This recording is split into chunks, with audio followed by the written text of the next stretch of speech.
तुकाराम महाराज म्हणतात की हा देव आणि हा विठ्ठल, हा पांडुरंग, नारायण हा माझाच आहे, माझ्याशिवाय तो कुणाचाही नाही.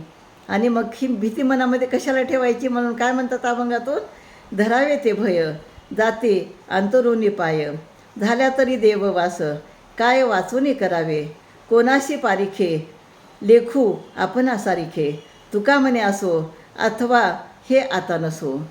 तर देवाचे पाय ज्या कारणामुळं दूर जातील, अंतरतील, त्या कारणाचे भय मनात धरावे. देवा, आपला वियोग जर झाला तर त्या जगण्यामध्ये मला काय अर्थ आहे, तू माझ्यापासून दूर गेलास तर जगण्यामध्ये काहीच अर्थ नाही. देवाशिवाय अन्य लोक परकेच आहेत, मी कोणाला आपले मानू. तुकाराम महाराज म्हणतात इतर काही असो वा नसो, फक्त मला देवच पाहिजे आणि देवाशिवाय, विठ्ठलाशिवाय, नारायणाशिवाय मला कोणीही नको.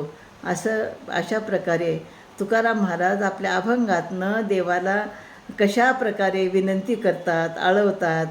देवाला सांगतात की तुम्हाला जवळ घे, मला अंतर देऊ नको आणि तुझ्याशिवाय माझं कोणीच नाही, असं ते प्रत्येक अभंगामध्ये किती सुंदर पद्धतीने सांगतात.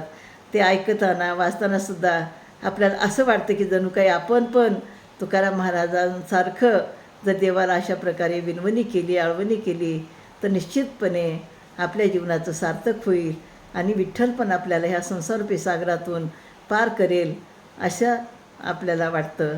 रामकृष्ण हरी.